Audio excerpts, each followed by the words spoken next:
Montana Territory, 1878. The harsh winter had finally released its grip on Silver Creek, leaving behind a town desperate for renewal.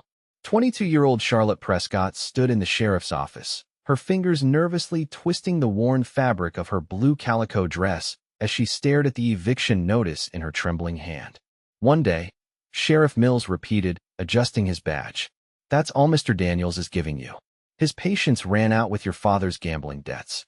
Charlotte's honey-blonde hair fell across her face as she lowered her head. "But where am I to go? This town is all I've known." The sheriff's weathered face softened slightly. "I'm sorry, Miss Prescott, but a woman alone can't survive out here without means. Perhaps the stage to Denver tomorrow? I hear they need seamstresses." Charlotte nodded mechanically, though her heart rebelled. Silver Creek was harsh and unforgiving, but it was home. Still, she'd learned early that the frontier cared little for sentiment. Her mother had died of fever 5 years ago, and her father had followed last month, leaving nothing but debts and broken promises. The West took more than it gave. That was the truth she'd built her life around. Outside the sheriff's office, Charlotte blinked back tears as the spring sunshine mocked her despair. The dusty main street bustled with activity, merchants arranging wares, cowboys fresh from winter pastures spending their pay. None of it mattered now. By this time tomorrow, she'd be forced to abandon the only place she'd ever belonged. "Miss Prescott." Charlotte turned to find a tall young man removing his hat, revealing sandy brown hair that caught the sunlight. She recognized him vaguely, one of the hands from the Lazy L Ranch outside town. "Forgive me for approaching you this way," he continued, his voice carrying a gentle confidence that contradicted his youth. "I'm Hayes Lawson. I believe we met briefly at your father's funeral." Charlotte nodded, remembering now. He'd been respectful, standing at the back of the small gathering. "Mr. Lawson, I'm afraid this isn't the best time. I overheard in the mercantile about your situation," he said, his hazel eyes holding a directness that made Charlotte pause. "And I have a proposition that might benefit us both." Something in his earnest expression made Charlotte listen despite herself. At 24, Hayes Lawson had already established himself as the most reliable foreman the Lazy L had seen in years. His lean, athletic frame spoke of hard work, while his clean-shaven face and neat appearance suggested a man who took pride in himself despite frontier hardships. "I've been saving to buy the old Peterson place," he explained. 300 acres of good grazing land with a small cabin. The deed came through yesterday. "Congratulations," Charlotte said automatically, unsure why he was telling her this. Hayes twisted his hat in his hands. "The thing is, Miss Prescott, a man alone struggles to make a proper home. I need a wife to help build something worth having, and you need somewhere to belong." He took a deep breath. "I'm proposing a partnership, marriage in name, with respect and separate sleeping arrangements, until we know each other better." Charlotte stared at him, speechless. The man was practically a stranger, yet here he stood offering her a future when everyone else saw only her father's debts. "Why would you do this for someone you barely know?" she asked, suspicion edging her voice. Hayes glanced down. "I've watched you these past years. How you cared for your father despite his failings. How you keep your head high no matter what gossips say. I admire that kind of strength." He looked up, meeting her eyes. "I'm not asking for anything improper. Just a chance for both of us to build something better than loneliness." As the afternoon sun slanted across the boardwalk, Charlotte faced the most impossible choice of her young life. Trust this man she barely knew, or board the stage tomorrow toward an equally uncertain future among strangers. "I need until morning to decide," she finally said. Hayes nodded, replacing his hat. "I'll call for your answer at 8. Whatever you decide, I wish you well, Miss Prescott." After he walked away, Charlotte returned to the small room behind the millinery shop where she'd been staying since her father's death. She packed her meager belongings mechanically, her mind churning with Hayes Lawson's unexpected offer. Marriage. The word itself felt foreign. Charlotte had long ago resigned herself to spinsterhood, convinced that love was just another frontier mirage that disappeared when you got too close. Her parents' marriage had started with passion but ended with her mother's exhausted devotion to a man who gambled away their security. The lesson seemed clear. In the West, survival meant keeping your heart guarded and your expectations low. Yet as darkness fell over Silver Creek, Charlotte found herself standing at her window, looking toward the distant hills where the lazy L spread its cattle across the grasslands. Was Hayes Lawson offering salvation or another form of captivity? Dawn broke with Charlotte still undecided. She donned her best dress, a simple lavender cotton with lace trim she'd sewn herself, and pinned her hair carefully. If nothing else, she would face whatever came next with dignity. At precisely 8 o'clock, a knock came at her door. Hayes stood there, freshly shaven and wearing a clean shirt, his expression both hopeful and nervous. "I've come for your answer, Miss Prescott." Charlotte took a steadying breath. "Before I decide, I need to understand something. What do you truly want from this arrangement, Mr. Lawson?" "A partner," he answered without hesitation. "Someone to share the work and the rewards. Someone who might, in time, share more." A flush crept up his neck. "I won't pretend there isn't hope for genuine affection eventually, but I'd never force such things." His honesty disarmed her. While other men might have offered pretty lies, Hayes Lawson offered plain truth. Perhaps that was worth something in a world full of empty promises. "Then yes," Charlotte found herself saying. "I accept your proposal." The small ceremony took place that afternoon in the parson's front room, with only the sheriff and the parson's wife as witnesses. By sunset, Charlotte found herself bouncing alongside Hayes in his wagon as they traveled the 5 miles to what was now their home. The cabin appeared in the distance just as twilight deepened, small but solidly built of rough-hewn logs, with a covered porch and a smoking chimney. Hayes had clearly come earlier to prepare. "It's not much," he said, helping her down from the wagon. "But the roof doesn't leak, and there's good water from the spring behind."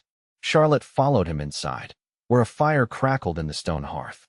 The cabin consisted of one main room with a curtained-off sleeping area, simple furniture, and scrupulous cleanliness that surprised her. "I'll sleep in the lean-to out back until we decide otherwise," Hayes explained, carrying in her trunk. "I meant what I said about respecting boundaries." That night, lying alone in the cabin bed with Hayes outside in the lean-to, Charlotte stared at the unfamiliar ceiling. She'd avoided the stage to Denver, but had she merely traded one uncertainty for another? Outside, the vast Montana night pressed against the cabin windows, reminding her how small they were against the wilderness. The next morning established a pattern that would carry them through the spring. Hayes rose before dawn to tend the small herd of cattle he'd purchased, while Charlotte set herself to making the cabin truly habitable. They worked separately but took meals together, their conversation gradually shifting from awkward politeness to genuine interest. Charlotte learned that Hayes had come west as a boy with his father after his mother's death, working cattle drives from Texas northward until settling in Montana 5 years ago. He spoke little of his past, but constantly of his future, expanding the herd, improving the grazing land, perhaps building a larger house someday. "You have it all mapped out," Charlotte observed one evening as they sat on the porch watching the sunset paint the distant mountains. Hayes smiled, the expression transforming his serious face. "Having a plan keeps a man moving forward. My father always said drift is what kills most men out here. Not bullets or Indians, but just letting each day push you wherever it wants." "And what about what you want?" Charlotte asked, surprising herself with her boldness. Hayes looked at her, something unreadable flickering in his eyes. "I'm working on that part." 3 weeks into their arrangement, the first crisis came. Charlotte was hanging laundry when 3 riders approached, rough-looking men with cold eyes who asked for Hayes by name. "He's checking the north pasture," Charlotte said, unease prickling along her spine. "Can I help you?" The leader, a scar-faced man with a week's growth of beard, smiled unpleasantly. "We're old friends of Hayes from his Texas days. Tell him Mac Porter came calling." After they rode off, Charlotte rushed to find Hayes, who turned pale at the mention of Porter's name. "Pack some things," he said tersely. "We need to stay in town tonight." "Why? Who are those men?" Hayes hesitated, then sighed. Porter ran with a gang that rustled cattle along the Texas-New Mexico border. "I helped the Rangers identify them after they killed a family who caught them with stolen livestock. And they're here for revenge," Charlotte concluded, fear tightening her chest. "Porter was the only one who escaped the hanging," Hayes confirmed grimly. "I thought he'd been killed crossing into Mexico years ago." That night, barricaded in a room above Silver Creek Saloon, Hayes finally told Charlotte the full story, how as a 17-year-old cowhand, he'd witnessed Porter's gang murder a rancher and his son, how he'd tracked them for the Rangers despite the danger. "Why didn't you tell me this before?" Charlotte asked, hurt mingling with her fear. "Because I wanted to be more than my past," Hayes admitted, his voice low. "I wanted you to know me as I am now, not for what happened then." Something shifted between them that night, a new understanding born of shared danger. When Sheriff Mills and a hastily formed posse captured Porter and his men attempting to burn the Lawson cabin 2 days later, Charlotte realized with startling clarity that the prospect of losing Hayes terrified her more than anything else. When they returned to their homestead, they found the barn partially burned but salvageable. Side by side, they worked to repair the damage, their hands occasionally brushing, each contact sending warmth through Charlotte that had nothing to do with the spring sunshine. "I thought the West took everything," she confessed one evening as they sat closer than usual on the porch steps. "My mother, my father, our home.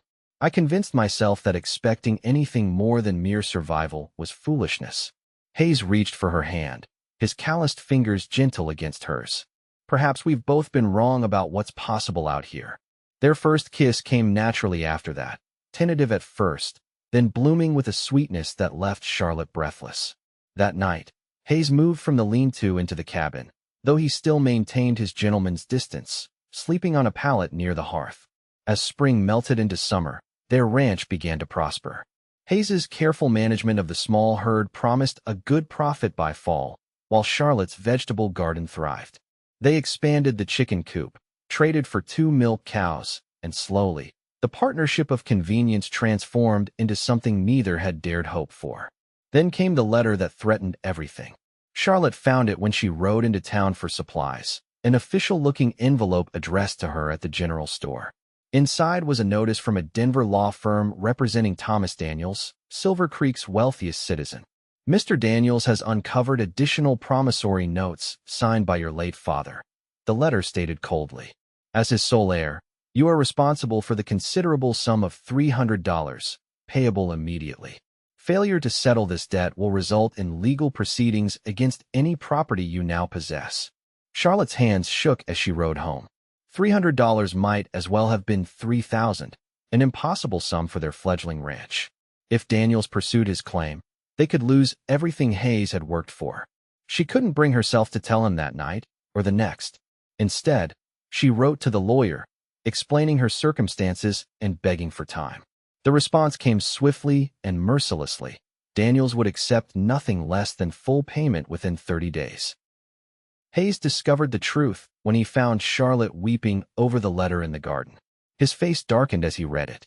"This is why you've been distant," he said quietly. "You thought I'd blame you." "It's my father's debt," Charlotte whispered. "And now it will cost you everything you've built." Hayes knelt beside her, taking her hands. "Charlotte, don't you understand yet? Nothing matters to me more than you. We'll find a way." But as the payment deadline approached, their options dwindled. Hayes offered to sell most of their cattle, a devastating setback that would cripple their future plans. Charlotte suggested she take work in town, though they both knew no respectable position would pay enough quickly enough. The final blow came when Hayes rode to the bank in the larger settlement of Liberty Creek, only to discover that Daniels had already spoken with the banker. No loan would be forthcoming. "He wants our land," Hayes realized bitterly as they sat at their table that night. "The creek that runs through our property is the only year-round water source he doesn't control. With it, he could double his grazing capacity." Charlotte felt the walls closing in. Everything she'd feared about the frontier seemed to be proving true, that happiness was temporary, that security was an illusion, that those with power would always crush those without. "Perhaps I should leave," she said hollowly. "Go to Denver as the sheriff suggested. If I'm gone, perhaps Daniels would have no claim on your property." "No." Hayes's response was immediate and fierce. "We face this together." But how? The question haunted them as the deadline drew nearer. With just 3 days remaining, Hayes rode out before dawn without explanation, returning well after dark with a grim expression that told Charlotte he'd found no solution. The night before payment was due, they sat before the fire, hands clasped as if preparing to face a firing squad together. The summer air hung heavy with the scent of pine and approaching rain, the distant rumble of thunder matching their mood. "I need you to know something," Hayes said suddenly. "Whatever happens tomorrow, These past months have been the happiest of my life. You've made me believe in things I thought were just stories. Home, family, love. Love, Charlotte echoed, her heart catching on the word. Hayes turned to her fully, his eyes reflecting the firelight. Yes, love. I've loved you since I saw you tending your father's grave alone, refusing to break even when the whole town expected you to. I loved you before I knew your name. The declaration broke something open in Charlotte, a dam of emotion she'd constructed over years of disappointment and loss. I've been so afraid, she admitted, tears spilling down her cheeks. Afraid to trust this happiness, convinced it would be taken away like everything else. It might be, Hayes acknowledged, brushing away her tears. But even if we lose the ranch tomorrow, I won't lose you. Whatever we build next, we build together. That night, Hayes didn't sleep on his pallet by the hearth. Instead, husband and wife truly became one, their love a defiant flame against the darkness that threatened to engulf their future. Morning arrived with unexpected commotion, the sound of horses and voices outside their cabin. Charlotte and Hayes emerged to find Sheriff Mills dismounting alongside another man Charlotte recognized as the bank manager from Liberty Creek. Behind them rode Thomas Daniels himself, his expensive Eastern suit incongruous against the rugged landscape. Mr. Lawson, Daniels called, his voice carrying the confidence of a man accustomed to getting his way. I believe your wife has a payment due today. Charlotte felt Hayes's arm tighten around her waist as they walked forward to meet their fate.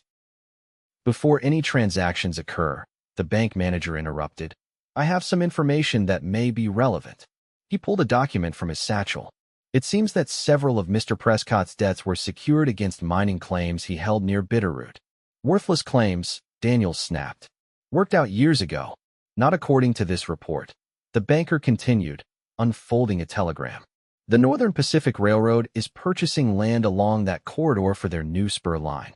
Those claims, while worthless for mining, are now quite valuable for rail access. Charlotte's head spun as the banker continued explaining. The upshot was clear. Not only was her father's debt to Daniels covered by the value of the claims, but there would be considerable funds remaining. Nearly $1,000 that rightfully belonged to Charlotte as his heir. This is preposterous, Daniels sputtered, his face reddening. Those claims were transferred to me as collateral. Not legally, Sheriff Mills interjected. According to the county records, the transfer was never properly recorded. The claims remain in the Prescott estate. As Daniels stormed off, promising legal challenges that everyone knew would be futile, Charlotte turned to Hayes in bewilderment. How did this happen? How did anyone know to look into those old claims? Hayes had the grace to look slightly embarrassed. I rode to Liberty Creek to speak with a mining engineer I once worked with. He mentioned the railroad survey, and it seemed worth investigating. The banker cleared his throat. Mr. Lawson was quite persistent. Rode to 3 settlements tracking down information about those claims. Most men would have given up. After the officials departed, promising to return with Charlotte's rightful inheritance within the week, she turned to her husband with tears of joy and relief. You never told me what you were doing, she whispered. You just kept fighting. Hayes pulled her close. Because I believe in us, Charlotte. More than land or cattle or money. I believe in what we're building together. Standing in the golden light of late summer, with the ranch they'd saved spreading around them, Charlotte finally released the fear that had governed her life. The West had taken much from her, true, but it had also given her Hayes, this land, and a love that had proven stronger than debt, danger, and doubt. The passing seasons transformed their homestead, as surely as love had transformed their hearts. By the following spring, the cabin boasted a new addition, a proper bedroom and small sitting room that Hayes built with his own hands. The herd had doubled, and Charlotte's garden expanded to include flowers as well as vegetables. 1 year to the day after their hastily arranged wedding, Hayes and Charlotte stood before the parson again, this time surrounded by friends from town and neighboring ranches, renewing vows that had begun as convenience, but now rang with genuine devotion. I never believed the frontier allowed room for happiness, Charlotte confessed that night as they lay together in their bed. The Montana moonlight streaming through the window Hayes had cut especially to catch the sunrise. I thought survival was the most anyone could hope for. Hayes traced the curve of her cheek with gentle fingers. And now, Charlotte smiled, guiding his hand to rest against her stomach, where their first child had just begun to make its presence known. Now I know that love doesn't just survive the frontier, it's what makes it worth surviving. Outside their window, the vast Montana territory stretched into darkness, still wild and unpredictable. But within the walls they'd built together, Charlotte and Hayes had created something the harshest winter or hottest summer couldn't touch. A love as enduring as the mountains and as life-giving as the creek that ran through their land. The frontier that had once given Charlotte Prescott one day to leave had, through Hayes Lawson's steadfast heart, offered her forever instead. And she had finally found the courage to accept it.